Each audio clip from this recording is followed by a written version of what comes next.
Fala pessoal, vamos dar continuidade aqui ao nosso curso e eu quero falar sobre o intervalo QT. Super importante isso e eu vou te mostrar aqui no eletrocardiograma aonde ele fica, né? A gente está aqui, ó, eu ampliei, tá vendo? A gente consegue ver que o intervalo QT ele sinalizou aqui pra gente, né? E a gente vai mostrar aqui também. Então o intervalo QT ele está falando aqui, né? Então o que que é?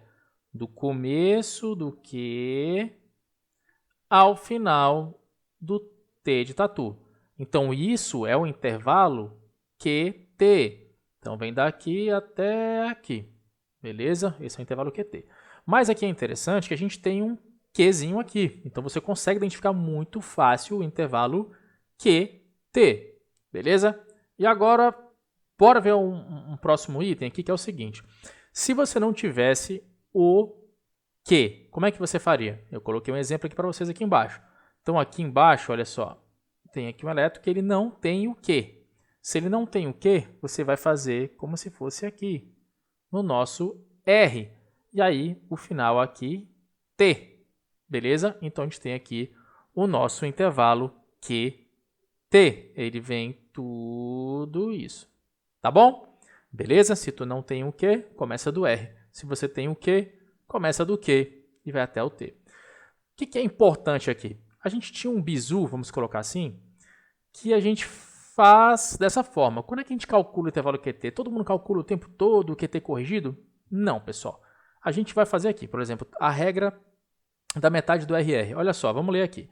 Uma regra simples para avaliar de forma rápida o QTC é a regra da metade do RR, onde se considera que o QT está prolongado quando ele ocupa mais do que a metade do intervalo RR, porém essa regra mostrou-se imprecisa, ou seja, a gente colocaria, se a T passasse daqui, né, dessa metade, você consideraria, você faria o cálculo, para pensar assim, ou você consideraria, mas assim, sabe que isso não é uma verdade absoluta. Só que é um pulo do gato enorme. Por exemplo, se ela está antes dessa metade do RR, cara, vai dar tranquilo demais, tá? Então não fica muito bolado com isso se você vê assim um elétron que não ocupou a metade. Olha, 99% das vezes tu não vai errar, vai estar normal, tá? Mas é sempre importante que você faça o QT corrigido. Mas o QT corrigido não é tão simples assim de fazer. Precisa de fórmula. Eu vou mostrar para vocês aqui. Só que tem o seguinte também. Para você calcular, você precisa saber o quê? Frequência cardíaca, galera. Infelizmente tem isso também. Então a frequência cardíaca é aqui. Para determinar o QT corrigido, você tem duas fórmulas. Aqui a fórmula de Basset, que chama, né? Ou o pessoal fala outras formas também, né? Basset, mas não é de origem francesa, né? Então pode ser Basset, né? Então assim, a fórmula de Basset e a fórmula de Framingham, o Rogers, né? Então assim, a gente tem duas. Se a frequência estiver entre 60 e 90 batimentos, vai para o Basset. Se você tiver uma frequência cardíaca, né, ali menor do que 60, ó, menor que 60, ou seja, em bradicardia, ou maior do que 90, você tem que calcular usando a Rogers ou a Framingham, tá? Então, vamos ver aonde vai bater aqui a nossa frequência cardíaca. Você já sabe calcular e a gente vai fazer aqui o nosso cálculo. Vamos pensar aqui, né, no nosso paciente, por exemplo, aqui embaixo, né, que a gente vai pegar de exemplo aqui. Se a gente contar aqui, a gente tem quantos quadradinhos? Vamos considerar aqui, né? Vamos botar daqui para cá. Eu sei que tem um aqui, tá, galera? Mas vamos lá, ó. A gente vai descontar. 5, 10, 15, 20, 25. A gente tira um aqui, tira outro aqui, 23, tira um, 22 aqui, né? Tira um bem aqui, 22. Então, vamos calcular aqui, calculador. Então, 22, né? Vamos lá, 1.500 dividido por 22. Frequência cardíaca de 68. Então, se a gente tem a frequência cardíaca de 68, a gente vai usar qual fórmula? Fórmula de Basset. Tudo bem? Vamos usar a fórmula de Basset. Então, aqui a gente tem a fórmula de Basset, vamos utilizar ela.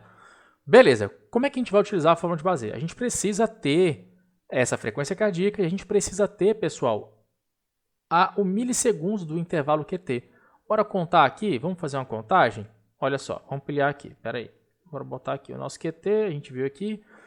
Bora contar. Então, a gente tem aqui 5, né? Daqui para cá 5, 10, 15. 15 quadradinhos. E você já aprendeu que cada quadradinho tem 40 milissegundos, né? Então, a gente tem 15. Vamos calcular novamente. Vamos lá. 15 vezes 40. A gente tem 600 milissegundos. Então, vamos botar aqui 600 milissegundos. Ou 0,6 segundos, né? Mas tá bom. Agora a gente tem que ver a frequência cardíaca e tudo, né? Vamos fazer o cálculo? Agora vamos pegar a fórmula. Tem que ter fórmula, galera. Então, a frequência cardíaca é 68.